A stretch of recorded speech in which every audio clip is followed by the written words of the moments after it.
Մեզ պարտադրում են երկու ճանապարհ եւ շարունակ համոզում, որ ամեն ինչ վաղուց որոշված է։ Սերմանում են անտարբերություն ու իրար նկատմամբ պատելություն։ Իմ մասնագիտական կյանքը նվիրել եմ իրավապաշտպան գործին, բայց ստեղծված պայմաններում միայն այդ աշխատանքն արդյունք չի տալիս։ Ես հայտ եմ ներկայացնում քաղաքականությունն օգտագործելու մարդկանց միավորման ու երկրի առաջընթացի համար, հանուն իրական խաղաղության։ Սա հայտ է ոչ թե հին կանոններով շարժվելու, այլ այդ կանոնները փոխելու մասին։ Սա հայտ է խոսքին տեր լինելու եւ բոլորով հանուն Հայաստանի աշխատելու մասին։ Ցույց տալու, որ կա ինքնուրույն միտք, ինքնուրույն խոսք եւ կարող թիմ։ Պետք է միասին վերականգնենք քայքայված քաղաքական համակարգը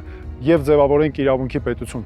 Կառուցենք հնարավորությունների երկիր, որտեղ հաջողությունը կախված է յուրաքանչյուրի տաղանդից ու աշխատանքից։ Հասարակություն, որը ոչ թե պառակտված է հակադրություններով, այլ միավորված է արդարության շուրջ։ Սա մեկ մարդու ճանապարհ չէ։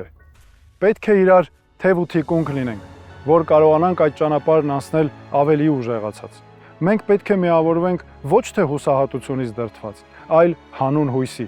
Մենք դա անել կարող ենք, ուրեմն պետք է անենք։ Միացեք մեզ հանուն ձեր ընտանիքների, միացեք մեզ հանուն մեր հայրենիքի։